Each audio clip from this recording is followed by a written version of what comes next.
everybody. Welcome back. It's officially 2021. This is going to be our first podcast of the new year. As you can see, we're not in the studio right now. We're doing this over the phone and via like back in the old days of last year in March of 2020 when the whole COVID situation hit.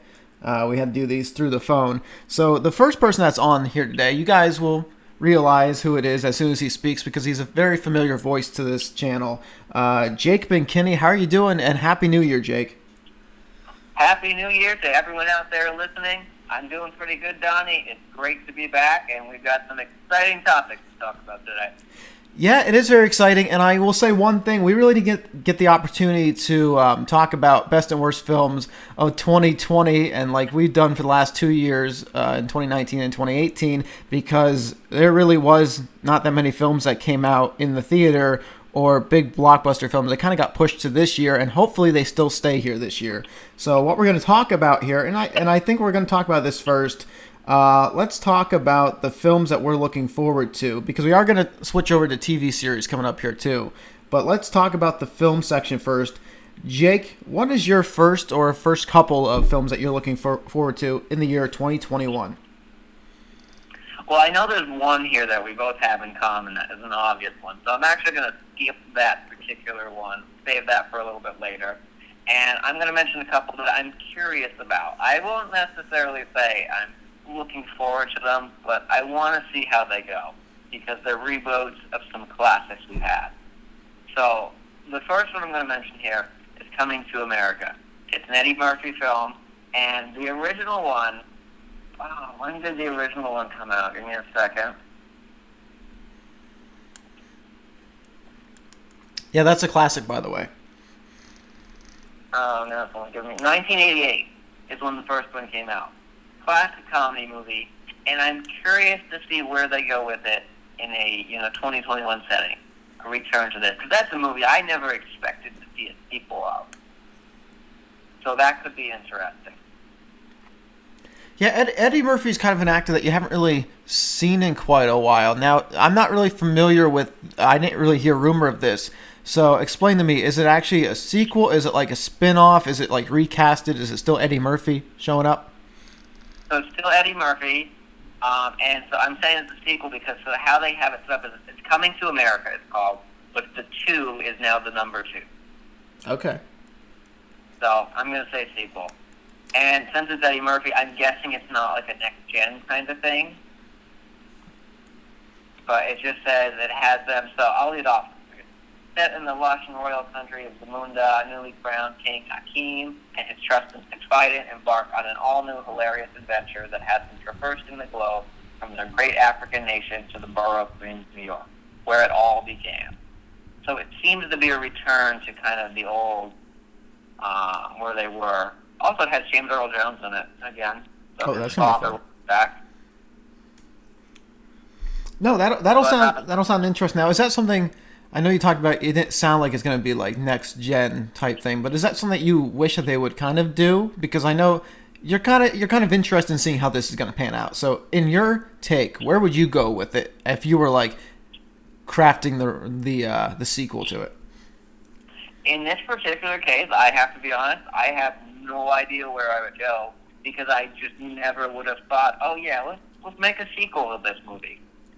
So probably hit on some of the familiar places they went to before, but I mean, I'm not really sure where you would choose to go with it. There's a lot of openings.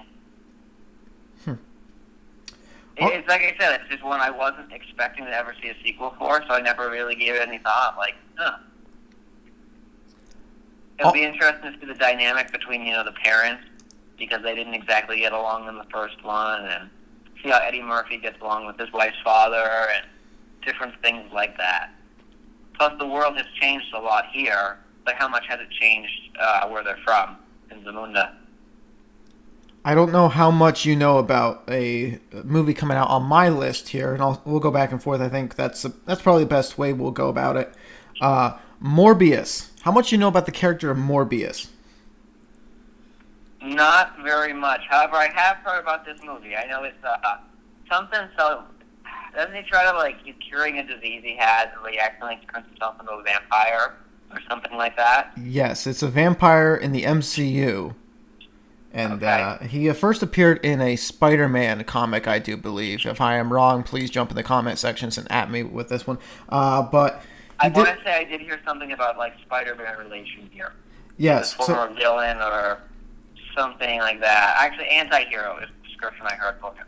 it's one of those. It's one of those debates on because the trailer looks like, and I don't know, I don't have the rating in front of me, but it looks darker. So are we going to see more of a Venom coming out of this situation? Like a Venom type, like rated R type, hard PG-13. It would be interesting because when you deal with the whole vampire aspect of it, and you think to yourself like, oh, okay, like a little bit of horror, a little bit of mystery. How far can we push this edginess? So it'll be interesting to see what they officially rate it, or if they did rate it, or how it's going to be when it is rated in the theaters. And the fact that he's an anti-hero, not a hero, also opens a lot of doorways there. They can really go into that darker territory. Because when it's just generic, hero, they seem to really be hesitant to stray into that, especially on the Marvel side of things. DC is more willing to go there, but Marvel's been hesitant. Can I say something that shocked me? By the way, this is off topic. Shocked Sure. me. I turned on Disney Plus just yesterday, and they put the Wolverine movie up. Not Logan, but the Wolverine when he goes to Japan. Huh. I am shocked that's on Disney Plus because I didn't watch it. I don't know if they bleeped out some of the words. I don't know if that's for a movie itself. Now it's not the Logan level, but for a movie Yeah, itself, not at all, I'm yeah. still kind of shocked that the Wolverine, like the other X-Men movies are on there, but the Wolverine movie is a little bit harder core than than Disney Plus. That's like putting like maybe the second or third Transformers on Disney Plus type thing. You know what I'm saying? I mean, they know there's an audience that likes Wolverine, and they're kind of in need of new content on there. If we see Deadpool go on, I'm telling you. It's, I mean, who knows? With such the following that Deadpool has, it could very well happen. I wonder if they're going to do, add rating sections so you can block out your children and stuff like that. Because they're all about this sort of family mentality. well, Netflix has it's a pretty cool setup with Netflix because you can create multiple accounts on your one account, and you can do a Netflix kids type thing. So it only will allow you to go PG to PG-13 movies only. I believe the Disney Plus has something like that. I don't know if they have the kids section, but they have the multiple accounts. Yeah. So maybe they're just expecting parents to do that with the multiple accounts. Hey, I'm kind of surprised how many, because Netflix only lets you have 4, I believe. I don't know. I think they upped it. I think they have different price ranges now. Okay. I think if I you didn't pay think if you that. pay more, you can have more people on the plan. It's kind of like a cell phone thing. Okay, makes sense. But also, they hiked their prices up here in December. I'm not too happy about that, but that is another off-topic Yeah. discussion. That's for another time. We'll come back to that sometime. So, Jake, what's another movie on your list for 2021 for the listeners? So as I said, kind of keeping with this curious reboots, we've got Ghostbusters Afterlife. Now, I'm not sure. Have you do you follow Ghostbusters at all? Did you watch those classics? I watched the classics, but I don't remember them nearly as well as I should. Who you gonna call? Fair. Ghostbusters type thing. That's really. I can probably name some lines from it, but as far as I don't know, I was never entertained by the idea of Ghostbusters. I knew you were going to bring this up, and I was looking over the list today, and I was like, do I want to include that in mine? It is not in mine, so I'm going to leave the floor to you to talk more about this. But no, classic movies, but reboots and continuations. How are we feeling about it? So I'm very, very hesitant and kind of nervous about it. And so the big reason is, so there's the classic Ghostbusters 1 and 2. A lot of people only will go and say, oh, 1's the only one we're talking about. Ignore 2, it's terrible. I enjoyed 2 growing up. I mean, they both came out, a long time ago. But I enjoyed both of them. And then I think it was 2016, maybe 2015, somewhere around there, they tried to do a reboot of the series it was sort of like a parallel universe reboot. So instead of bringing back the old cast members, who actually weren't, I don't think, all alive at that point, they brought in 4 female for the lead, and they were kind of just the counterparts to who the originals were. So they kind of did this, gender swap. It was like a gender-bent Ghostbusters, rebooting from the beginning. And it actually, probably the only takeaway from it that I'd say was, worth noting is it had a very curious soundtrack. It had, bands like Fall Out Boy and different, Pentatonics and groups like that on their album. which was very surprising, but also welcome. But the movie itself was just inferior to the original Ghostbusters in every way except for CGI. Which, of course, obviously the CGI is going to be better in 2015, 2016 compared to the original Ghostbusters. And really, just all in all, with the fans and in theaters, the movie was a huge flop. So now they're trying to do another reboot, but this reboot is supposedly, also just for clarification, the original Ghostbusters is 1984. So that's how much of a jump we have. I've got a lot of 80s movies in my list today, or 80s reboots. But anyway, so supposedly this Ghostbusters is set in the same timeline as 1 and 2. It's just 20 or 30 years down the line. It's going to have some of the same actual characters, not just main actors making cameos. Like take Bill Murray, for example. He was in the Ghostbusters reboot as this sort of like skeptical, like ghosts aren't real doubter figure. And it was really just to give him a cameo. He didn't have any like real role in the show or movie. But this one, supposedly, they're going to be, returning to their original characters. This one, we were talking about next gen for Coming to America. This one's looking more like it's going to be sort of a next gen. The next generation's picking up, maybe crossing paths with the original. The trailer showed them finding the old Ghostbusters vehicle, the hearse.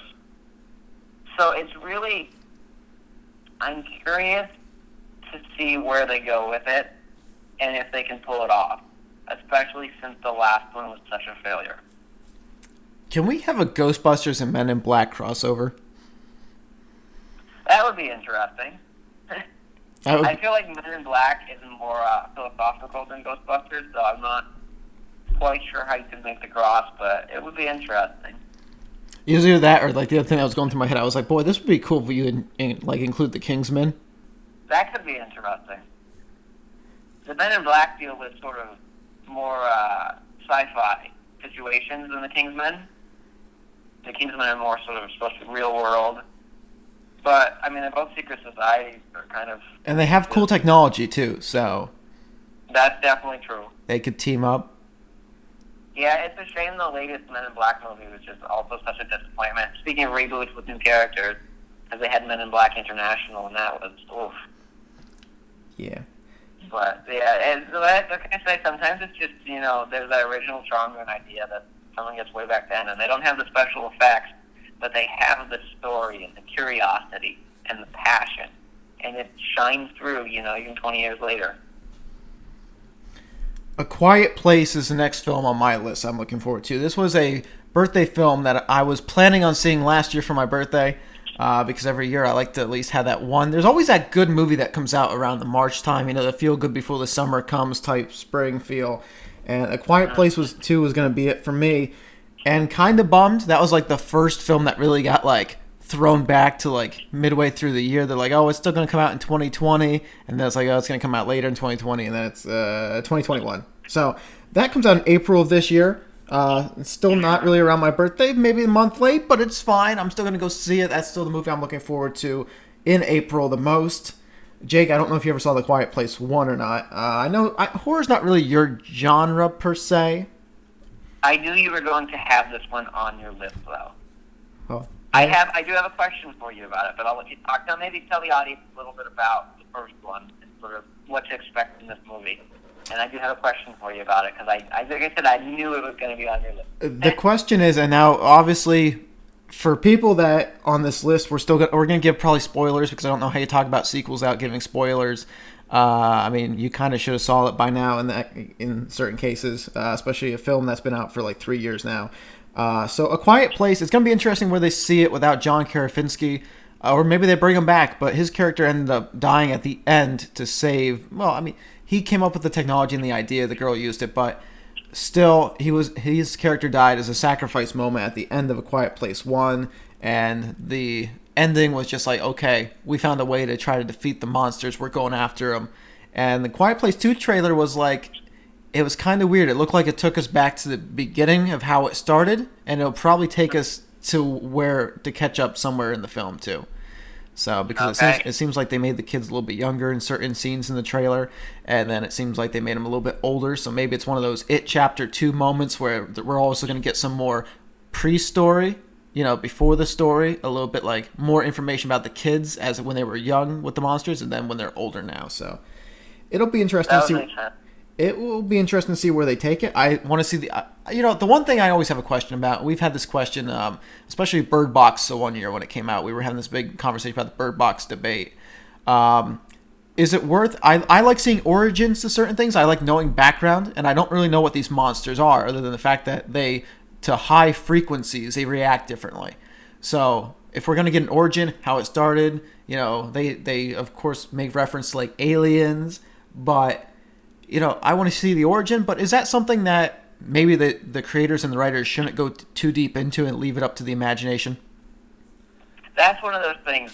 Origin stories, it's very, very careful line you're walking, particularly for horror films, and I'd also say thrillers and mysteries. That mystique around the creatures that are, hunting you or you're hunting. A lot of times that's what gives them, and actually I shouldn't even just say creatures, often characters as well. You have that one, sort of silent character sitting in the corner who kind of comes in and helps out. And there's a risk when you explore their prequel stories, because part of the draw of those characters and creatures is the mystique around them. You don't know what brought them to what they're at now. There's so many possibilities. And as an audience member, you can imagine all these different things.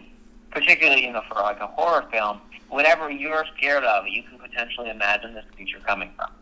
And a lot of times, when you actually get the reveal, I think was it Apollo 18? It was a horror movie around, I think, 2013, 2014. Was it 18, or do I have the wrong number? Did you see that one? Was it 18 or was it the actual 11? Because, I thought it was 18. Because the question is, because I think the caption for that, like to market the film, I think there's a reason why we never went back. So I think it was whatever was the last one to land on the moon. Let me do a real quick check. All right, yeah, it's Apollo 18. It was 2011. Oh, wow. We're older than we think. And yeah, it kind of had a sort of like, hey, this happened a while back. It's just like decades age footage. It's found and revealed from NASA. But one of the big complaints I heard with that movie from people that are into the horror genre, I didn't personally see it because, as you already know, that's not my thing. But at the end of the movie, the last section, they reveal the monster, and they didn't reveal the monster up until then. And when they revealed the monster, for a lot of people, it didn't live up to the fear hype. And so the movie was a big letdown because the creature itself, once it was out in the open and exposed, it just didn't match expectations. And you have that same risk with origin stories, that if your origin story isn't strong enough to match expectations, it's a huge disappointment, and you can potentially ruin the whole character, including in the original film. Now, There's a risk. Here's a question for you too. Maybe it's a question. Maybe I'll just have to think more into as well. Is it like the sign of the time? Obviously, when you had Spielberg come out with Jaws, they had to build the animatronic shark, and for Jurassic Park and Jurassic World, they had to do the models of all these different creatures, and of course you had the original Alien films, and you had Star Wars back in the 70s that brought all these creatures to life that could kind of afford it on a budget and bring everything to life. But the best horror films to me, and I'm not really a really deep horror fan, but the best horror films to me. Did you ever watch the movie The Thing? No, but I'm familiar-ish with it. Okay, so the best concept, and sometimes we're taught as writers to basically write things around what we can actually know, the locations that we actually have and know we can get, and the actors we have and we can get, and kind of write things to a simplistic degree, because simple is more in essence sometimes. So when it comes to The Thing, when they had the idea that they weren't really going to show the monster too much, they were just going to show people missing, and one of the people in the room was the monster, and their characters are just well, is it you, is it me, who is it, and so you don't actually see the monster, you just get the concept that the monster is hiding amongst them and shape-shifting into them after they kill them. And those are your typical 70s, 80s, 90s horror film type genres there. And I wonder if we should go back to that almost with the simple is more approach, where you don't have a lot of the effects, but use the human emotion and like just different shots, different angles, different concepts in order to make somebody fear. Okay, so I think in many cases it's more effective because you let the audience's imagination sort of build up, and they create whatever they're most afraid of. It plays on their fears, and it allows them to create more fear for themselves, which is what you're going for. Compared to, like I said, when you show the monster, it either is going to match expectations or it's not. And I'd say probably more likely than not, it's going to fall short, particularly for the hardcore horror fans, because the things they're already able to imagine is much greater. They spend a lot of time thinking about these things. And so I think there's a real benefit to having that sort of, where you have shots where maybe you just see shadows instead of the creature itself, or it's fog, you hear the screams, and you find the aftermath, but you don't actually see the creature itself, or maybe you just see a little section of it slinking away out of sight, but you never get that full image. Yeah. Now, I know you said you had a question for me. Was there a question for me about A Quiet Place, or did I kind of ask that already? So actually, this is going to be less a question now, and it's more just going to be an answer to one of your questions. Because Okay. So I was going to ask what you think about John Krasinski returning in this sequel, since he's going to be making a return. Mm-hmm. But you said you didn't know, so congratulations. Here's some news. Oh, so they actually confirmed it? Yeah, despite his character's demise in the first movie, he will be returning. So does that mean that we're actually, what I said, getting more of a flashback type thing about how this more started? Oh, wait, actually, one sec. I didn't fully read the rest of this article section. He will be returning to direct the sequel. My bad. Oh. How dare you just rip out people's hearts that were just listening to this live. How dare My you. bad. No, but I do believe we'll actually see him in an appearance, whether it's via flashback or like what happened, like a little origin at the beginning, and then maybe a picture or two will cross. Maybe the kids have a picture to hold on to, and they'll see him, and there'll be something. I mean, I don't think that character gets thrown out the window completely, because I think no matter what, that's still... Think about being a kid, not only in a horror film, but picture being a kid just in real life, and you lost your parent to that traumatic effect as the parent saving your life. I mean, that's going to be with you. I'm sure the kids will be reminiscing, and if it doesn't happen in the film, I'll be more disappointed with the writing staff for not bringing that stuff up, because you just don't forget a parent, let alone a parent that saved you in that traumatic moment. So I just did a quick search a little more. He will be showing up in the film. Good. I figured. So I did not rip out any heart for more than a couple of seconds. So he will be back. It looks like he's going to appear in sequel flashback. So it looks like they're probably going the route that you were talking about. We're going to learn a bit more about why the world went silent. So the next one on my list, another reboot of an old series. Wow, we're really running with this. And also another 80s series, so you probably know where I'm going with this. Top Gun Maverick. And again, it's mostly because, they're trying to bring back this classic. Top Gun is an 80s classic. It's one of the most iconic movies that are out there. Particularly, when it comes to portraying fighter pilots and fighter dogfights, many people still argue it's the most realistic, best portrayed we've seen in cinematography. And so, will the sequel live up to the original? Where will they go with the sequel? All these questions are just... Again, I want to see what happens, what they can pull off. Well, if they can pull off. It can't be worse than Independence Day reboot, so... That movie gets a lot of hate, but I actually, didn't mind that one. Because I was this is putting off my nostalgia well enough. But I really, oh gosh, they went so hard on fan service in that film. I really don't know what you could have done. Those are always hard things. Now, Top Gun, yeah, because it's more of a real person, real life scenarios and everyday, situations. When you bring in aliens and stuff like that, and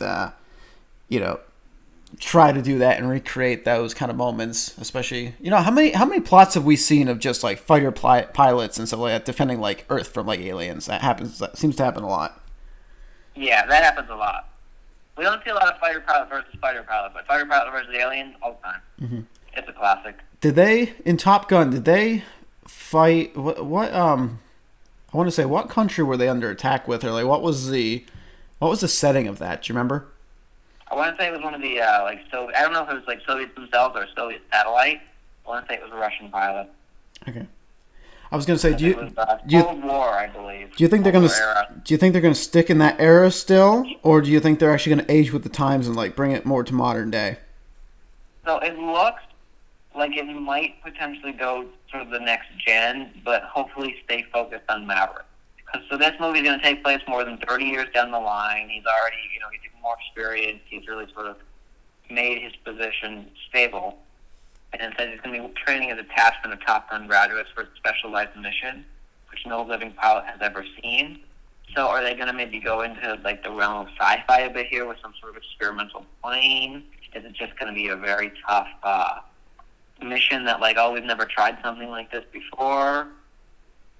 I don't really know, but I'm hoping they don't lose sight of Maverick, focusing on these new trainees, that instead they use him to help they use the trainees to bring out Maverick's character more and explore, elements of his past and future and what's happened over this 30 years. They do the ultimate G.I. Joe retaliation move. Don't talk about that. You didn't see it, or what?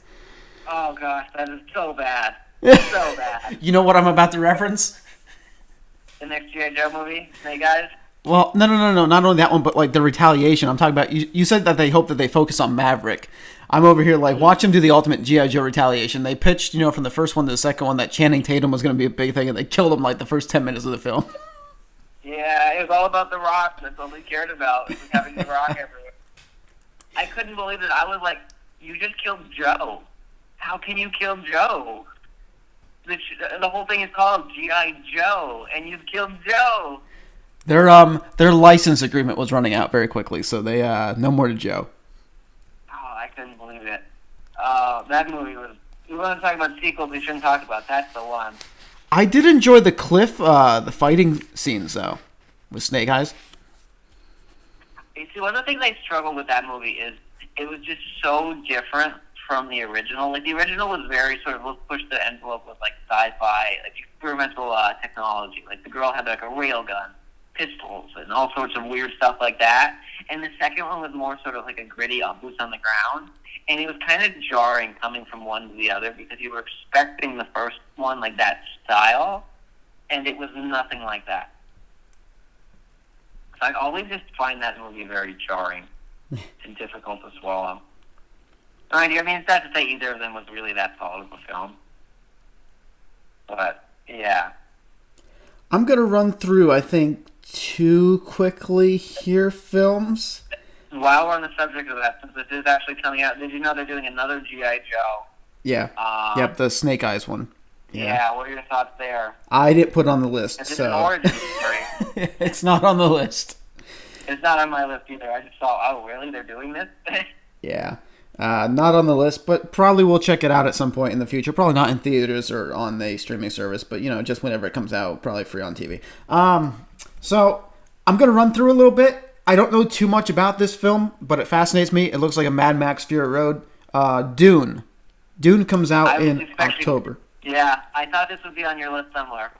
Yeah, that looks like a Mad Max Fury Road type ordeal. I don't know.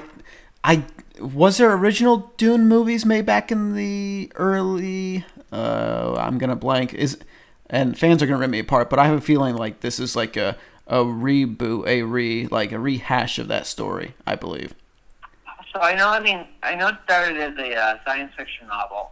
I think 1965 science fiction novel by Frank Herbert. And I want to say I never read that, but I want to say I saw, or I got someone was summarizing to me because they were kind of raving about it.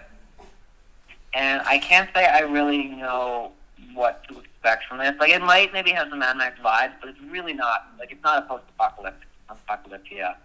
So it's a very different genre, potentially. Now, maybe it'll still have that same gritty style.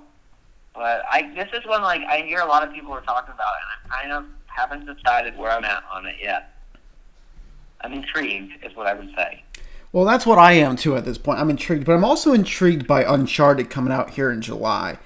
Tom Holland seems to be the face of every Hollywood movie nowadays, and I don't think that's a bad thing, but After watching the Uncharted fan film on YouTube, when those high-end Hollywood actors got together and did like a spoof of it and a short film, it's hard to see anybody like a Nathan Drake other than like that fan film because it was so well done. I don't know if you referenced that one. Maybe I'll drop in the description below. But it's very, I don't know. We'll see. Tom Holland fits all these parts. They're going with a younger Nathan Drake. So yeah, the prequel to the games. Is it actually going to be? Is it actually going to be a prequel to the games? Is that what they're saying? That's what they're claiming it's going to be. Okay. Showing us details of how he met and befriended Sully. Gotcha. And as you said, it's going to be a younger Drake. That means it's a younger Sully. This is really, this is kind of, I feel like 2021 is the year of sequel/reboot and origin stories. Well, it was originally going to be 2020 for most of these, so let's give them a little bit of a break. It kind of all got pushed back into 1 year. But with that being said, though, and of course we got to hope and pray that these stay on date still because, God forbid all these get moved back yet again. For some reason, it seems like the 2020 movies are going to turn into like the Avatar movies. It might just come out eventually. Someday we'll have movies again. Someday. And, next year that's going to be on my list. God willing, it stays there, Avatar 2. But yeah, so those are two quick ones, and then I'll throw in another one real quick I'm looking forward to because this will probably be good leeway into what we'll talk about next with you. The Eternals in November. I was expecting you to say Venom. Well, don't worry, we're getting there. I did say that one, but since it's Marvel and I know we want to talk about the elephant in the room, we'll go to Marvel then after the Eternals here. Jake, your thought on the Eternals, and then lead us into the big one. So, this isn't one I've actually been following too closely at this point since it's so far out and there hasn't been a ton of information on it. But this should be Guardians of the Galaxy related, and I'm 100% on board with that. Like I said, I don't have a lot because I've kind of been so far out. We don't have a lot of information. Well, that's the thing too. A lot of these, and it's kind of like multiverse of madness with the new Doctor Strange and like the WandaVision. Like, what are they aiming for with this new version of Marvel? So it is going to be an interesting kind of twist, a plot. We'll see what they're doing because even I don't know if it's on your list, but I think the Legends of Shang-Chi I think comes out this year. Mm-hmm. I don't know if I pronounced the A to that correct, but that's fine. I don't have it on my list, but I did see something that caught my eye on one. Yeah, so that's also coming out this year, so maybe that will give us more of a sense of style early on in the year to play into the new upcoming Eternals and the Multiverse of Madness and the moving forward in the MCU. Yeah, we don't even have broad synopses for those as far as I'm aware. Like some of these we have, like the Uncharted, like, Tom Holland returns to play a young. We have little blurbs, but as far as I saw, we didn't even have one for Eternals yet. Yeah, well, it's still makes you wonder how far along they are in production. Well, it says November, so logically, probably we should get a trailer March-ish, April. Normally, they like to at least do 6 months in advance, at least a teaser. This is one that wouldn't surprise me if it got pushed to 2022. Yeah, because I'm thinking the same. So much before it already. So before we hit the elephant in the room, just throwing out actually a couple more sequels. Suicide Squad, I'm curious to see where they go with the new one. Very different cast from the original. It looks like it's going to be a very different style. And I believe I saw that they're making a new Space Jam. Yes, they are. Which, again, is a reboot from, was that also 80s, the original Space Jam? Well, it's whenever Michael Jordan played. Definitely before my time, at least, that thing was made. 90s, actually. My bad, 96. Oh, it was actually right at the same... Yeah, it was actually right at the same date of birth, so that's all right. So, there we go. So it's interesting to see that they're going back to that, because that's another movie I never expected to get a sequel. Mm-hmm. But you're not going to have Michael Jordan anymore. I think you're just having LeBron James in that one. Yeah, it's new actor. I don't know, do we call them actors? Athletes? Whatever you want to say. New athletes. Yeah, some of them are not great actors. But anyway, now it's time for the moment we've all been waiting for. The film of true anticipation for 2021. Black Widow. What's your opening thought? I'm interested to see it. When it's weird because I was never really a Natalie person. Like I didn't really love the character of Black Widow. Personally, I actually liked Hawkeye a little bit more than Black Widow. But how they handled her throughout the last, at least, Endgame and Infinity War made her character such a better arc than what I could have even pictured they used her for. Because her and Hawkeye kind of got slid to the side, like in the Age of Ultron, the original Avengers. They were more just like background characters that were also heroes that they interacted with every now and then. But in Infinity War and Endgame really pushed their arcs to the point where like now I'm more intrigued to see it. Mm-hmm. There are two characters I was always Black Widow and Hawkeye. I was always pretty interested in them right from like when they first showed up, particularly though in Avengers, what their roles were in that, like the first Avengers movie, because unlike the other characters, they weren't some sort of superhuman with great powers. They weren't shooting lightning out of a hammer. They didn't just have they weren't a super soldier. I mean, in a way they kind of are, but not in the same way Captain America. They're more kind of relatable humans. They're the best of the best, but they're more relatable as like sort of every man, every woman. And so they were definitely characters I was already intrigued with because that's kind of where I tend to look at. I love those more sort of gray characters like that that aren't your classic heroes. Well, and plus it's more intriguing because now, granted, Iron Man's a mortal figure, so is Captain America. Like they could all die, but like they still had like their own superpowers or super suits. Black Widow and Hawkeye were one of those characters that it's like, going in the war, as if Hawkeye would ever run out of like bows and arrows, and like Black Widow would like not be able to like break a leg or something like that. They wouldn't be able to like actually heal themselves, or like they were the characters that could actually physically die in every battle they went into.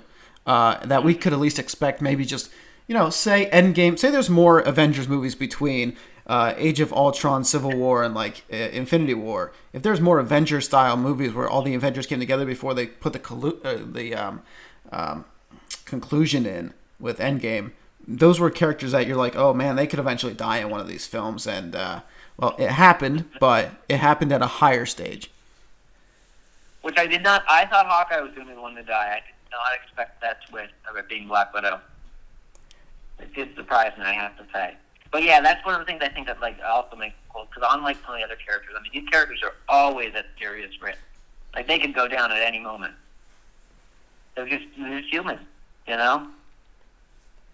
But about this film, so yeah, a Black Widow movie is something I've said for a good 10 years now. I'd love to see a Black Widow film. But I think, given the environment that it's coming out in, what I'm actually more curious for isn't so much just the film itself, like, yeah, finally got a Black Widow film. It's rather, I want to see how they handle this film. Because it's going to tell us a lot about the next generation of Marvel. Because we don't really know what to expect with all of these upcoming films. It's a new era. We're in Gen 4 now, or Phase 4. And, I mean, what tone are we going to see the movies taking? Is it going to be like, are the ones that are sequels to previous ones going to be like the old ones? Is it going to be a whole new style? Is there going to be new agendas they want to push that are going to overwrite the story? We don't know. And this movie should be a pretty decent tell about what we can begin to expect. Are we going to have more on, say, the Captain America side, First Avenger, or more of the Captain Marvel side? That's weird because you and me have two different interpretations of that. Because to me, Black Widow is like capping off what was the MCU of the last 10 years. That we grew up through high school with, that we went through college with, those type of MCU. Because what I really think is, I don't know how you could, unless there's some reason where somebody's like passing through with like putting the stones back after the Endgame period, where like there's like a glitch in the Matrix type field. I don't know how you tell the story, like a story moving forward. Maybe you introduce her sister. It looks like, I think she is, that also seems to be a pretty accurate fighter and an agent. So what I mean is more. So this movie's set after Civil War, Captain America, and it's kind of while she's on the run and she has to sort of face elements of her past now that she's exposed. And so story-wise, it falls into the old phase. But it's also sort of the new era of, like, we've already finished Endgame. And it's going to, it's more about the style is what's going to tell us. Like, how are they going to present this movie, what is the tone of it going to be, what the interaction is going to be. So less about the story moving forward and more about just general, like, what can we expect from these films. Like I guess, is it going to be more of like a Captain America First Avenger style, like that sort of, like, you get a very different experience, say, watching that movie and watching Captain Marvel. Oh, absolutely. Of course, it could be watching Black Panther and watching Iron Man. They're very different feel. And which camp is this one going to fall into is what I'm curious about. Mm-hmm. Because if they take Black Widow, a character who classically falls onto, say, with the Captain America camp, Captain America, Iron Man, like, it feels like old Marvel. She's a character that's been there since very early on, compared to some new characters. But if the movie feels like the new character one, we can definitely be pretty sure the next phase is going to be all with that vibe. Not to bring G.I. Joe back into the mix, but when I watched the trailer for Black Widow the first time, I thought to myself, they might go with a G.I. Joe retaliation type, like when you go to the mountains for the samurai, and they might do that type of. It might be different than both, actually.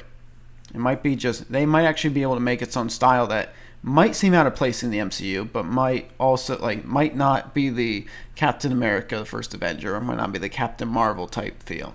It might actually just try to do like a epic ninja karate type feel to it.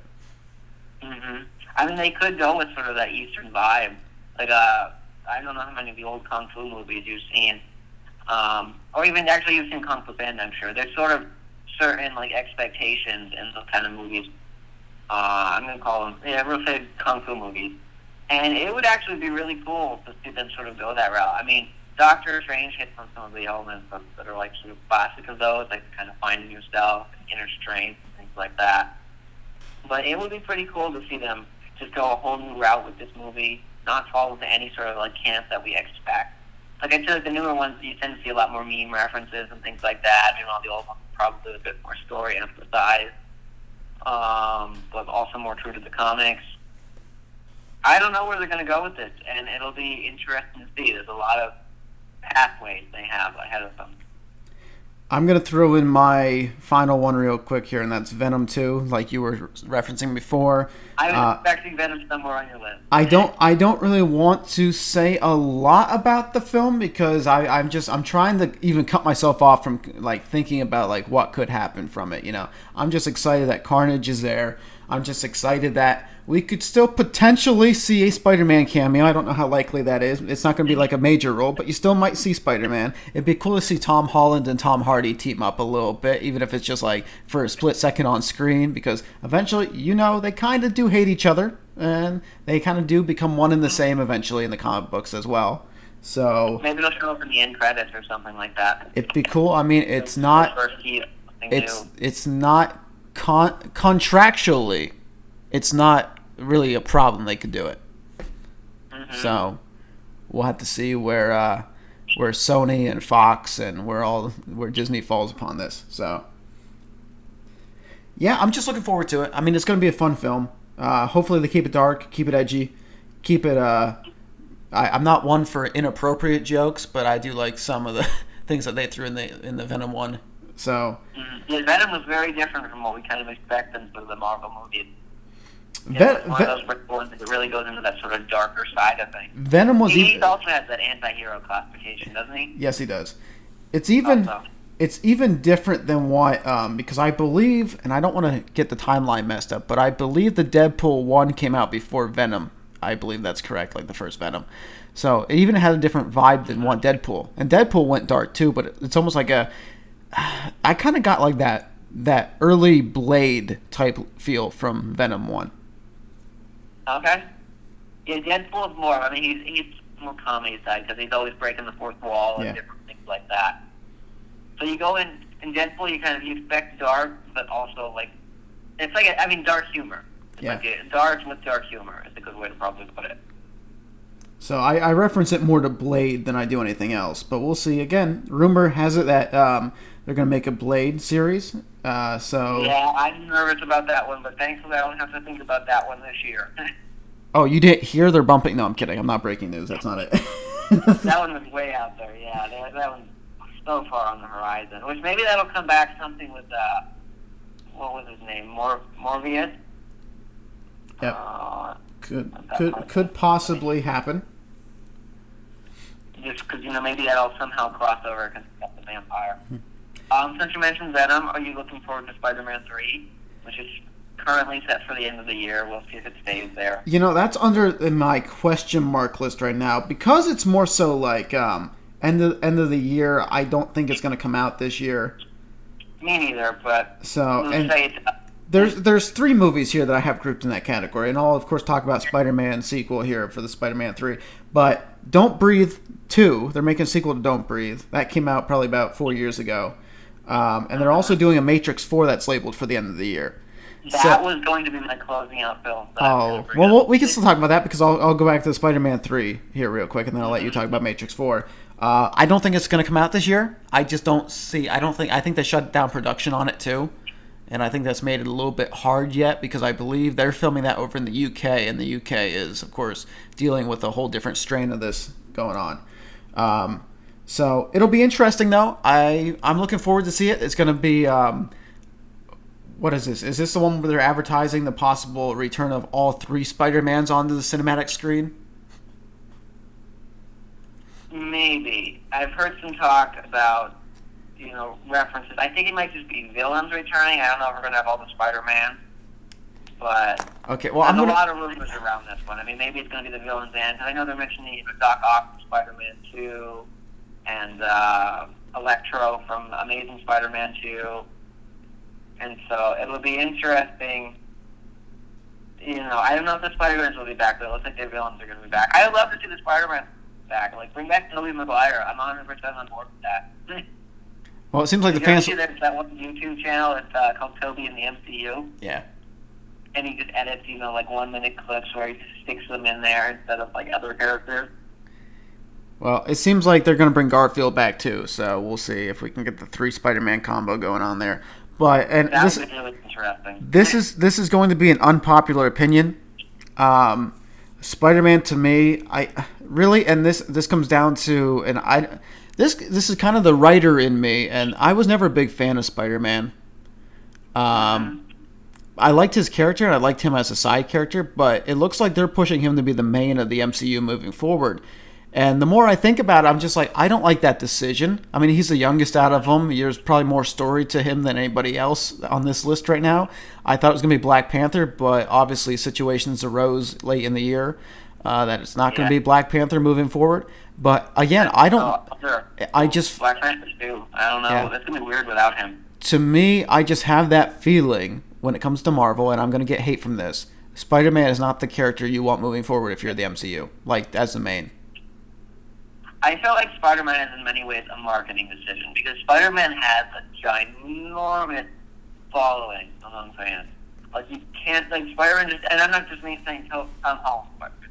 Tom Holland Spider-Man has a lot. But just Spider-Man as a character, from the comics, from the previous movies, from the games, there is a very big obsession with Spider-Man. I know people that were they'll go on and argue with you that Spider-Man is the greatest character to ever exist in Marvel and can beat everybody else, and just kind of will rate. Oh, I know. That's why I'm going to catch flack here by saying that. But then yeah, there's probably. I want to say Spider-Man might have the most passionate fan base out of Marvel heroes. Oh my goodness, the cosplayers that go as Spider-Man, there's almost when you go to the Comic-Cons, it's almost like everybody's dressed as Spider-Man.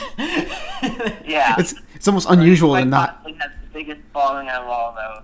So I can see why they might push that decision, but so I'm personally, I like Tobey Maguire's Spider-Man 1 and 2. I didn't actually see the third one where Venom came in, but I remember 1 and 2. Actually, I remember 1 and 2 I think were some of the first movies I ever saw in theaters. 2 specifically, I remember. I actually don't remember 1 in theaters, but I do remember seeing 2 in theaters with Doc Ock. And but I kind of, in general, though, aside from, I do like the Tobey Maguire Spider-Man, but in general with Spider-Man, I'm not really into him. I didn't actually see any of the in full. I've seen bits and pieces of the new Spider-Man movies, and I certainly avoided the Amazing Spider-Man movies because I heard they were quite a train wreck. And I don't feel a draw for Spider-Man like I feel for other characters the Guardians or Doctor Strange or Black Widow. I mean, So I but totally who I do you- understand where you're coming from. But again, like I'm trying to figure out, because I don't feel connected to Spider-Man, then I'm like, well, I'm surely have to have a character that I am connected to move forward. But I don't like Captain Marvel's character. Mm-hmm. I think she's overpowered. And then you have, I wasn't a big Doctor Strange fan. I did sit through it just to watch it and review it for you because I was being nice. But other than that, like I still can't get into the Guardians films. I absolutely hate the Guardians. You've never seen them, I'm but- sorry, but I hate the Guardians of the Galaxy characters. Other than like when they're in Endgame and Infinity War, watching a whole movie about just them seems absolutely stupid to me. I'm sorry, but that's my personal opinion. So I think we're going to need to do a challenge where, like, I'll sit through something for you, maybe like Frozen or something, and you'll sit through Guardians one. Why would you pick? Why would I choose you to pick Frozen? I know you always are like, how did you not see that movie? And I'm like, I have no interest in that. Yeah, but that Like, wouldn't how do you not have interest? that wouldn't be like the first. I mean, listen, the songs are good, okay? And if you like musicals, I'm gonna have you sit through The Greatest Showman. You actually might appreciate that, by the way. Oh, that's true. You probably would pick that one over Frozen. It's got Hugh Jackman in it. Yeah, you'd actually appreciate that. I think you'd actually become a big fan of that one because it doesn't feel like a musical. But besides the point, we'll do a challenge like that. But yeah, so it's So not. maybe we'll do that sometime. So Yeah. it's not the Guardians. So it's not the Guardians. So I Sorry. can see where it wouldn't necessarily like. So there's half of the Guardians kind of sets off two vibes, particularly Guardians 1, and half of it is a vibe I think you would love because it's a really. It feels like an old sci-fi opera. Like it's got like it, sometimes I watch that and I'm like, this reminds me of watching Star Wars back in the old days, where you feel this expansive universe that you're like, these characters can live in here. And then there's another half of it that is sort of more in like the Deadpool vein, like it's sort of dry humor and stuff like that. And that side I don't see you getting into as much, which I think that's where your turnoff usually comes because the characters is pretty ridiculous. And I mean, that's what's kind of amazing about how the movies work is because they're all ridiculous and you're throwing this group of just characters that would hate each other into a room together, and as you'd expect, they hate each other. Yeah. So, and from a storytelling perspective, like I really love what they do with the Guardians and take this old sort of thought experiment and it just runs with it. But I can see where you would like, especially from how they're shown in Infinity War and Endgame, I can see why you'd have hesitance. And then of course you get the rest of the characters. You got Falcon, which is I like Falcon's character, but Bucky should have got the shield. Captain America now. But yeah, but Bucky should have got the shield. So I would have been more entertained with Bucky. But I don't know. Are they strong enough to lead something moving forward? I don't know. I mean, Thor is probably your best bet. So they've got it's what do they call it? Falcon and the Winter Soldier or something. They're teaming up. It's going to be the pair of them. Yeah. No, what's weird is so what's happening to Captain America's shield? Are they just getting rid of the shield? Well, because it looks like Falcon is still Falcon with his high-tech gear. Here's shield. the problem I have, because Falcon, of course, looks like, and I'm not saying he looks like Tony Stark, but he's got like the equipment and stuff like that to do that. Meanwhile, Bucky's got the shield. So I just hope this doesn't happen. I hope that we don't repeat history repeats itself. But I'm just hoping that we don't have like those two, like every series is them moving forward, they're friends, and then they get into a civil war because it's just gonna look like Captain America versus Iron Man again. Yeah, I see what you're saying there. So the one thing is though, Falcon has always been Team Cap. I could see maybe Tom Holland becoming new Iron Man because he's got a fair bit of tech in that suit.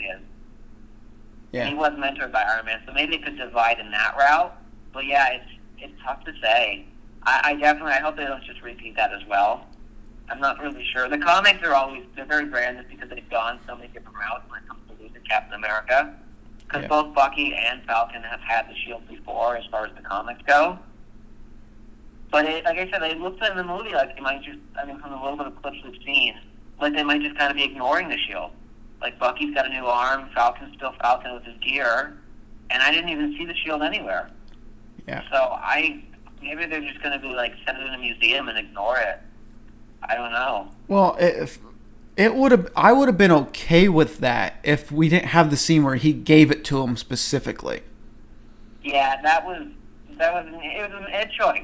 Like if he would have kept the shield back because he didn't need it anymore and he would have just lived his life or whatever, and he could have put it in the museum as old Cap or whatever, and we didn't see it in the final scene, but he handed it to him. He's the next Captain America. So if he doesn't have it, gonna be problems. Yeah, like I said, I don't know, and Did you see that? I'm sorry to bring this up, but did you understand why they didn't? I'm sorry to bring this up, but did you see that meme of there was somebody posted or screenshot a picture like on Amazon. It's like Rey's lightsaber selling for like $200, and then it had a caption of like the screenshot from the Phantom Menace, and it's like, "My name is Annie." That's great. So that's kind of like the Captain America thing I was going with there, the shield thing. It's like, no. I have seen a lot of things where that, like, it's like Rey's lightsaber, and it's like, no, it's not. It's just Anakin's lightsaber. Yeah. But hey, marketing. All right, well, I'll let you get into the last film, and then we'll take a little break here and then dive deeper into what we have for TV shows. All right, rounding back out. So, this is another one I never expected to see a sequel. We'll just lead in with that. The Matrix 4. I thought The Matrix 3 rounded things out pretty good. We said we'd have a reset of The Matrix. But it seemed like we had kind of hit the best possible ending compared to the previous renditions of The Matrix. And apparently we're back. We're re-entering The Matrix. We've got Keanu Reeves, thankfully, and Carrie-Anne Moses. Or Moss. I don't know if we have Morpheus back, but I'm going to assume we will because he's been doing a lot of films lately. Like, he shows up in Ant-Man and the Wasp I just saw last night. And he's been yeah, Lawrence Fishburne is still a pretty good active. Like, he's an active actor, so he's still like, it's not like he's taken hiatuses. He's been pretty much on the Hollywood spectrum still. So I can see him still being there. I haven't seen his name on the list yet, but maybe I just missed it. Well, they're setting it up for The Matrix 5. No, I'm kidding. He'll pull the Luke Skywalker at the end and show up and be like, "I'm back."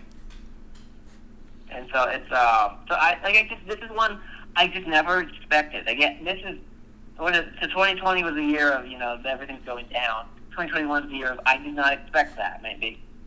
And I didn't. Again, this is a movie so it's set for December 22nd right now. That's sort of like estimated release. I think this will be pushed back into 2022. But if it's not, I don't know what to expect from it. I mean, I guess we have to go back to the cycle. It's by, I don't know if it's going to have the team of directors. It definitely has one of the original Wachowski directors, Lana Wachowski, which they're not brothers, they're sisters now. And yeah, what are your thoughts? Like, I'm kind of blown away that this is happening. Like, I'm just baffled. And so, I mean, the last, I think, big film we saw from them was Jupiter Ascending. And did you see that film? I did not, no. I think the best way to sum up that film is fabulous special effects, horrible story. Like, the characters, the plot, it was all just like, okay, things are happening, whatever. I mean, it doesn't shock me that they're trying to capitalize on the Keanu Reeves era kind of right now with the John Wicks of the world and stuff going on. He's big again. He might even be bigger than he was originally. Yeah, and plus they just made another Bill and Ted, that came out not too long ago, reliving his childhood. That's the type thing. So, I mean, they're capitalizing on it, so it does not shock me that they said, well, we're going to make a Matrix 4. Am I looking forward to it? I don't know. I kind of fell off after Matrix 2. But that's my... For the longest time, I didn't see 3 because, it just was never around. But I did eventually see it. It had some good moments. It's definitely, 1 is the best one. 1 has the most thought-provoking moments going on because they're based on the old Descartes' thought experiment of what can we tell is real, but they push it into the genre of, well, maybe this computer simulation rather than the dream realm that it goes to deception. So same concept as that. 2 just kind of, they tried to make their own story within it, and 3 tried to round out the story. Which, no, you said you didn't see 3. The ending of 3 kind of, they reached the end of the simulation and sort of resets with the Oracle and the Architect, and I want to say the child was there too, but I could be wrong. And it's oh yeah, we'll see him again. But it really kind of, it was an ending. It felt like an ending. It seemed like a good place to stop.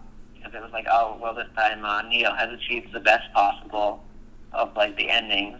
Because again, it was a cycle. Every time he died, there'd eventually be a new one. Or he'd take 20 people and start the new Zion. Or there was just different paths like that.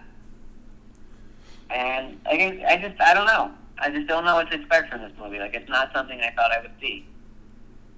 And I hope it's not just a cash move.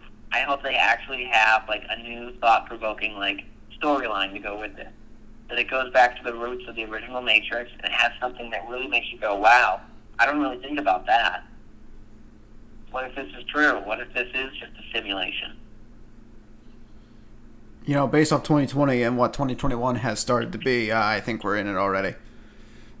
You don't know, and that's one of the cool things. Or we're breaking out of it, and that's why it's crumbling around us. I mean, maybe it's trying to. So there's a line somewhere in the first movie where they said the early renditions of The Matrix were a huge failure, and people would stay asleep because it was too perfect. Yes. So maybe it was like, people are waking up, it's too perfect. Let's hit them with COVID, knock them back down, because they had to throw hardships into The Matrix so that people would believe it. Yeah. So maybe it's just, and if someone hit the hardship button and accidentally dialed it up too high, they were supposed to turn it to like hardship level 3, and they actually put it to like 30. But you never know. I mean, there's a true argument that like we're in a simulation. I saw an article in a scientific journal once, and I believe, what was the stat? I think it was a 1 in 5 chance we're in the simulation. Or something like it was a very high statistic because previous estimates were like pretty low, or just would say, "Hey, we don't know." But this one was like arguing, like, "No, there's this much of a percentage that this is a simulation we're living in." Yeah. And well, I mean, it would. We interesting. We definitely all have our opinions, and probably that would be an interesting episode in itself if we decide to do that one day and talk about the Matrix in general and about maybe comparing it to reality as we know it. That would probably be an episode in its own. And bring Inception to it because it's the same concept. Yeah, you're not wrong. Inception's a good movie. It was ranked in the top 10. It was ranked in the top 10 of our best films of the decade from last year or from last decade. It's a fantastic movie. But yeah. So we're gonna be a fun episode. We're gonna take a quick break, real quick here for the audience. You're gonna see some ads of what you can see on our channel and what we've done in the past and what we have coming up in the future. So give us about a minute to 2 minutes, and we'll be right back.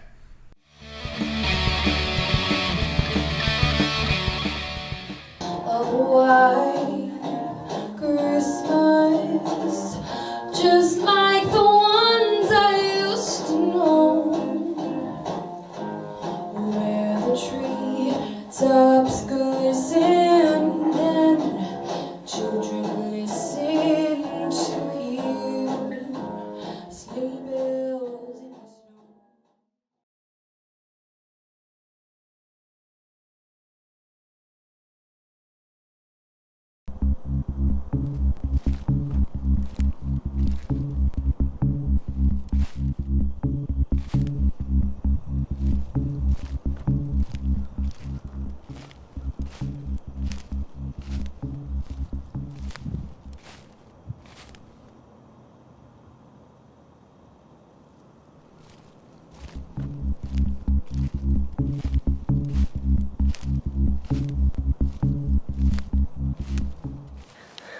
No! Come on, Lauren. No, let go of me! Come home. Come on. And No, let go of me!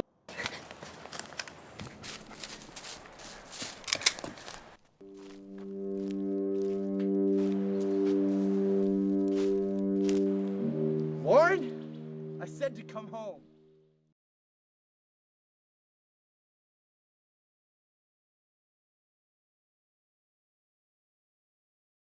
So now we're going to switch over a little bit to our final segment, and we're going to talk about TV shows. This is something that we haven't really talked about, really. I mean, between me and Jake, we've talked about this quite a few times and for quite a few years, but we never really discussed TV shows too much on this program alone. So let me start off by saying, did you ever watch the show Dexter? No, but heard a lot about it. All right. Well, that is apparently coming back on Showtime, so that'll be an interesting one. I think that's a mid-2021 release date. Like a new season of it, or just some sort of rerun? They're continuing. They're bringing back the original. They're bringing back the original writers and creators. Now's a good time for shows if you can get them out. Yeah, and People are really going for shows. And I know a lot of people were disappointed by the end of it, and they wanted to do at least one more different type of finale. But I don't think they're gonna. You don't bring a show back for one season just to cancel it again. You know what I'm saying? If you're Showtime, so. Maybe you'll get a season 9 of Game of Thrones so they can fix season 8.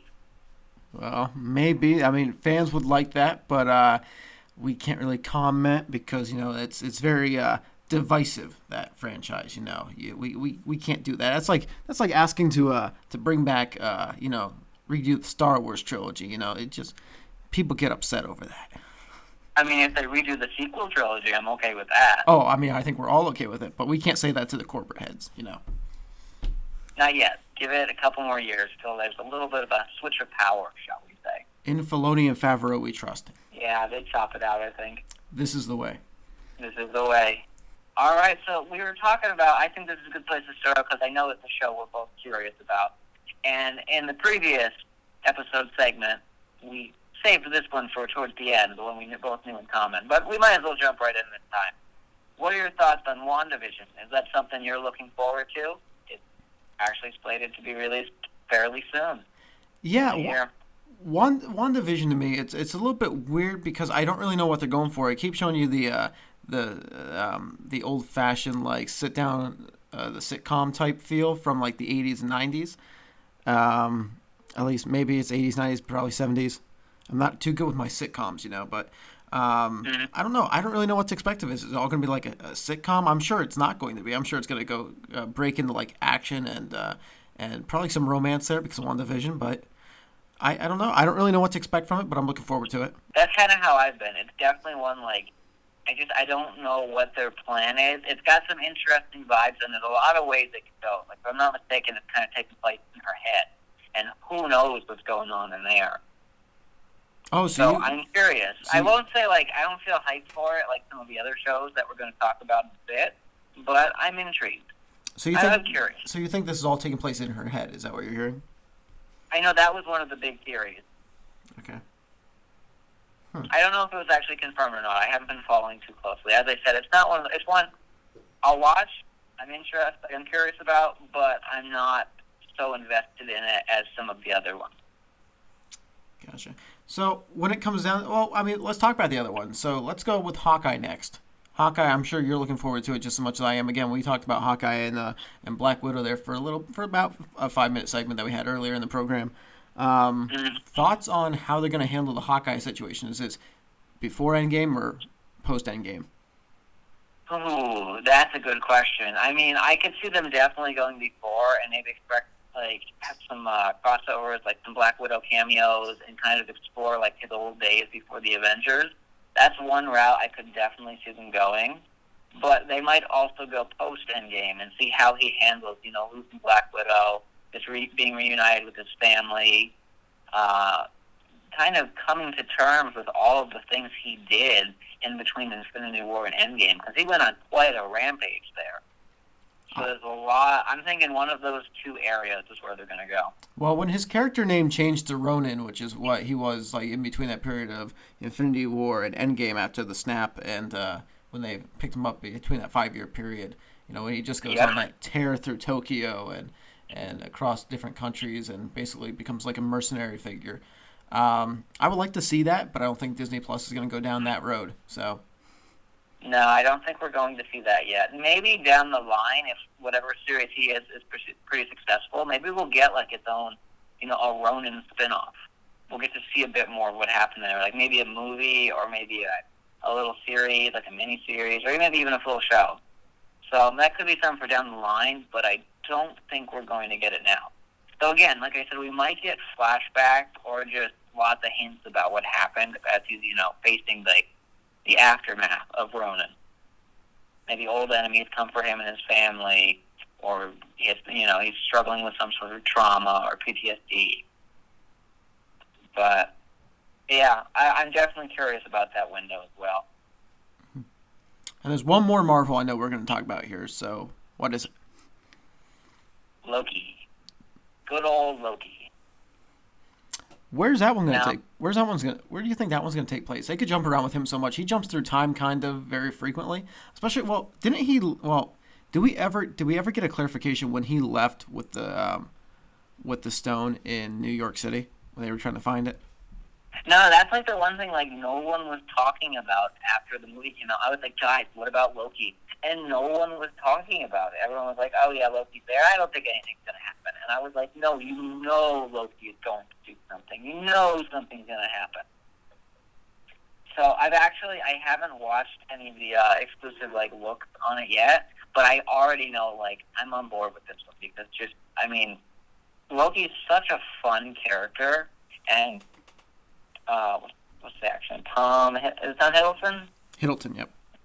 Yeah. And it's just done a fantastic job with Loki. I mean, every time he appears, I'm like, all right, let me see more.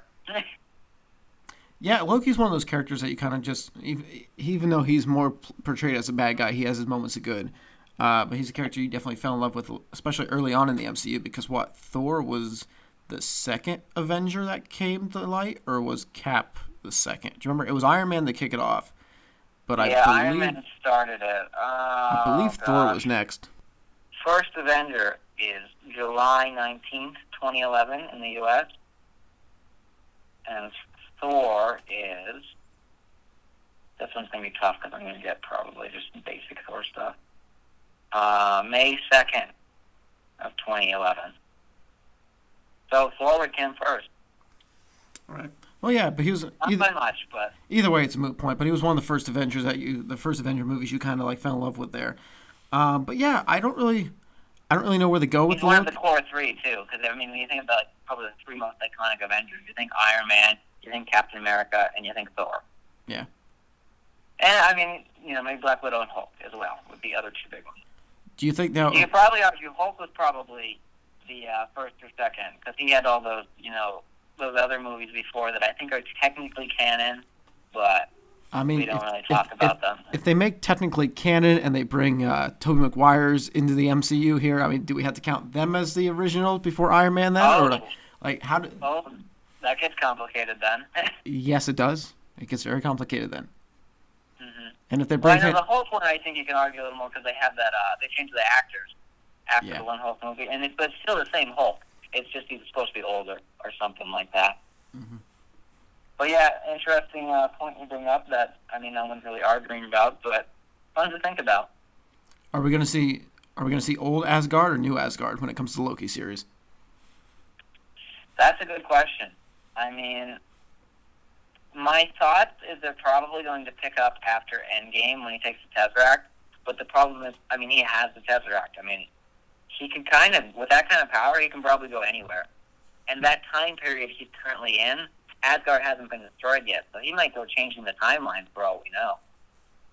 That could possibly So happen. I feel like he probably won't. I mean, Loki's pretty smart, and I think he'll know not to mess with that. Yeah, and I think... But you never know. And I think for season 1, too, if they want to keep the budget down to see what they got, probably not going back to old Asgard, probably just going to stick around with, like, a new cast and crew. Like, it's easier probably to design a spaceship than it is to design a whole, like, city. Mm-hmm. I would assume. Yeah, I mean, a lot of it, though, is probably CGI, and they can probably reuse sections of the old one. Mm-hmm. Well, there's a few other series coming out on Netflix, and they're not just coming out, they're also bringing out Season 2 and Season 4, I believe. But Outer Banks, that's something I'm looking forward to. So they were able to find... I feel like our next wave of shows, just for the audience, I think our next wave is going to be Netflix shows. Yeah, I'm just gonna... Discussing here. I'm just That's gonna really, run I through mean, a few of them. Netflix has been just hitting it out of the park lately with shows. You know what? Everybody bashed them, and then the pandemic it actually helped them more than it hurt them. Mm-hmm. Yeah, I mean, they came out with so many great things. Like, I'm not, you know me, I watch movies over shows generally, but I've been watching a whole bunch of shows on Netflix, and there's a whole bunch I'm looking forward to that we're going to cut into here. So this is, might as well just dub this our Netflix section. Yeah.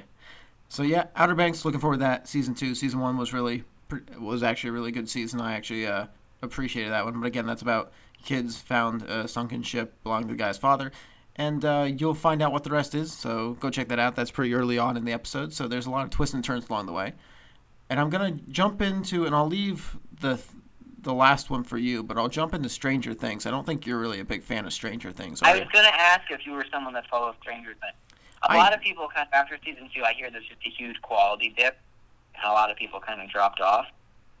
I didn't feel that in Season 3. I felt there was a lot of repetitive things. Like, you can only do so much with what they've been doing, and they were even contemplating bringing it back for another season, so could be the final season. Netflix really doesn't like to do things past Season 3, but this is on to Season 4, and yeah, so Stranger Things, looking forward to probably the season or the series finale.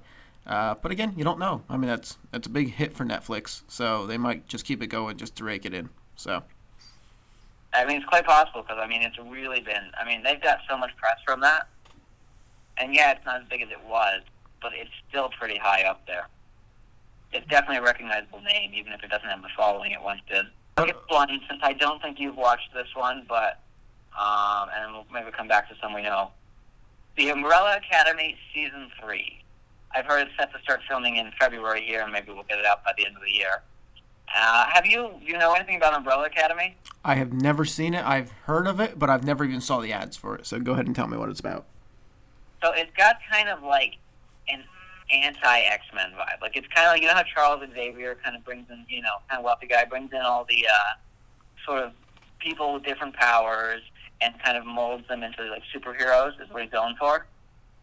This is something like that. An eccentric billionaire gets a bunch of people who are pretty much, they're in special powers, and his goal is to kind of mold them to superheroes. And he calls it the Umbrella Academy.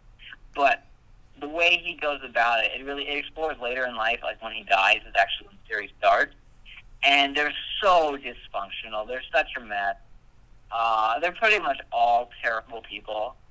And what really kind of kicks the plot rolling is one of them that's able to jump through space, and once jumped through time and got stuck in the future, finally finds his way back to the original people just as they're at this funeral. And he tells them, hey, the world's going to end in, it's like 1 week or something, 7 days, 6 days. It's pretty close. And he's like, I need your help to stop it. And it's kind of funny because he's a little boy, or he looks like a little boy. He looks like he's like 12 or something. He's actually like 80, though, because when he jumped back in time, he messed it up, and so his body aged back, but his mind didn't. And everyone else is maybe like 30s or something. And like I said, completely dysfunctional. One of them's got huge daddy issues. One of them's just an absolute alcoholic and druggie. One of them's trying to be a superhero, but he's more of just a vigilante with knives. And they're all a mess. And they're kind of dynamic is what makes it fun. And the villains they face off with are like some of the best. Like, there's this a pair of assassins that are sent after them, and they're two of my favorite characters in just television shows. It's fantastic work with them. Now, are these kind of are they kind of just made up superheroes and villains? Like, are they like original? Did they come from like a book, or is there some backstory? There's a lot of references to like comic books, and I'm not sure if that's like an in-universe thing, but I'm pretty sure it's based on a comic book series, maybe from like the 80s. Okay. I can check. I mean, they're comic characters as their original, but I don't know where I know nothing about that early. Did you have another Netflix show that you want to talk about, or did you want to go right to the big one? So I'm waiting for Dragon Prince, it's made by the same creators that did Avatar: The Last Airbender. The animated one, not that movie that we're not going to talk about, and definitely not the show that is they're trying to develop, and that the creators walked away from because it's apparently such a disaster and deviates so far from the original. That's a cute little, it's light, it's not very deep, but it's cute, and it's pretty entertaining sometimes. So that's something maybe at the end of the year we might get. Looking forward to that. You have to, if you get the chance, you have to look up the one character in that. The baby dragon, it's just adorable. It's like Baby Yoda levels of cuteness. So anyway, I think we're both looking forward to this. The Witcher second season. Yeah, so Witcher Season 2. Now, I'm not sure you heard the news, but they're planning to do a prequel series for The Witcher. Did you hear about that? Wasn't that cartoon version, though? I was under the impression it was another Netflix, and it was going to be real people, live action again. Correct me if I'm wrong, but that's what I had heard. Yeah, I did hear something about a cartoon in development, but I'm not 100% sure. But, I mean, this is, for somebody like me that only watched the series, I never actually played the video games.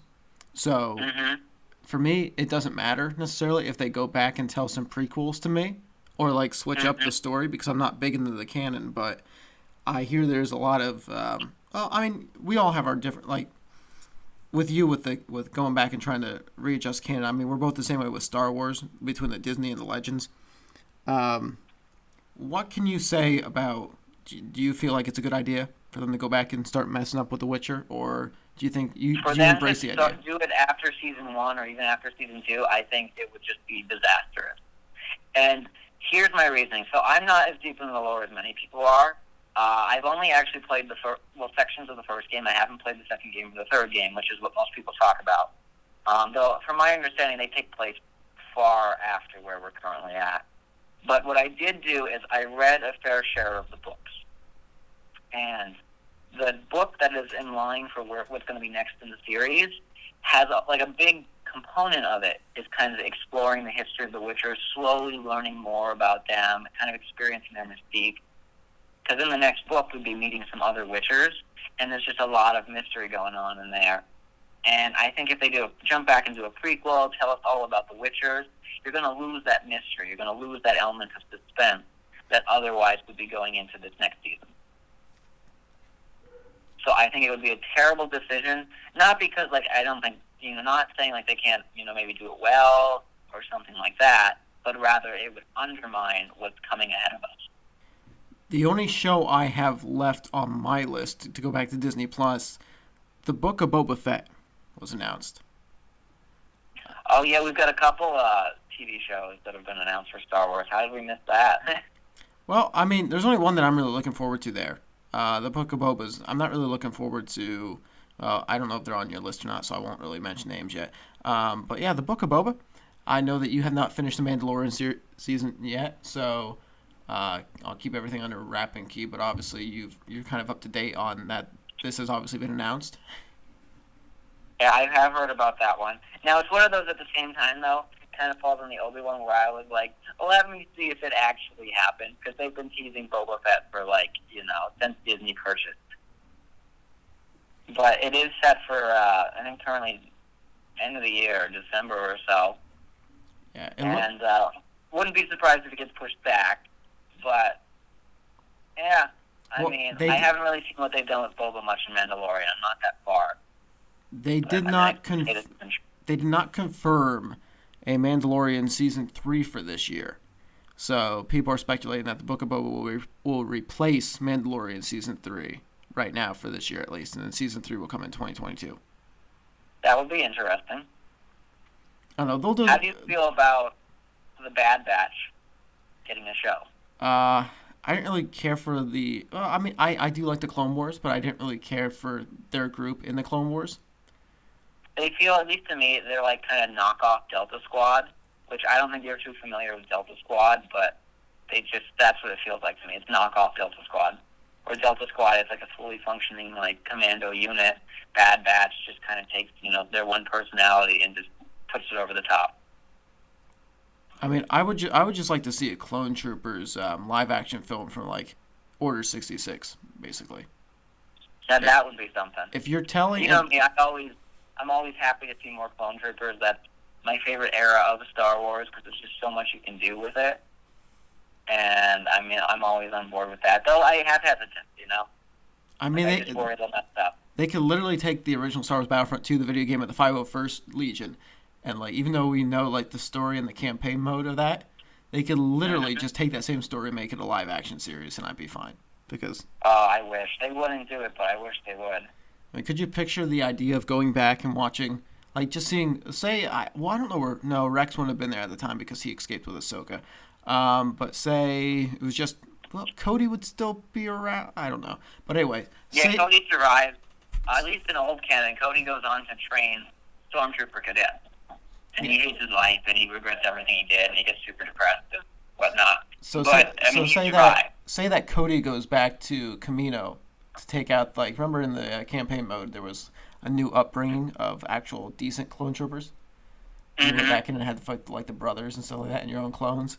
I feel like that would be such an emotional story arc after coming off of the Jedi Temple, but... There's so much they could do in that time period. Now, so an interesting thing I just saw that might interest you is when you search for the Bad Batch online to get a release date, it has some cast mentioned, and one of the things it has mentioned in the cast is Ming-Na Wen. Now, we've seen her in The Mandalorian. If you're not familiar, it's the actor that voices Milan. Okay. If you've ever seen Agents of S.H.I.E.L.D.'s Melinda May. And in The Mandalorian, she's from that episode with... I think it's called The Gunslinger, and they go out into Tatooine in the desert, and they have to get the one assassin. Okay. Yep. She's the assassin that they capture. And so she's listed as a cast member here. I'm not sure if that's a mistake or what, but she's in there as Fennec Shand is her character name. I can't remember what it was in The Mandalorian. So there's something interesting for you. Well, So with that, do you have any more shows you'd like to add to your most anticipated list? no, we've gone through a pretty good majority here today. Actually, we've gone through a lot today between movies and TV shows, and I believe we're getting close to 2 hour mark. This will be the longest podcast that we've had in, well, probably ever. I'm trying to think. I had Kevin Walker. I had Kevin Walker on, and I think the longest I've gone was 116. Okay. So this will be. I think we might have surpassed that, but it's tough to tell. Yeah, this will be a new record when it comes out. So hopefully you guys enjoyed this episode. Jake, thank you for joining me today, and hopefully you guys. Well, let's just hope that none of these movies and TV shows get moved due to COVID situations. But we hope you all stay happy, healthy, and safe, and we look forward to geeking out on these new films and TV shows in the new year.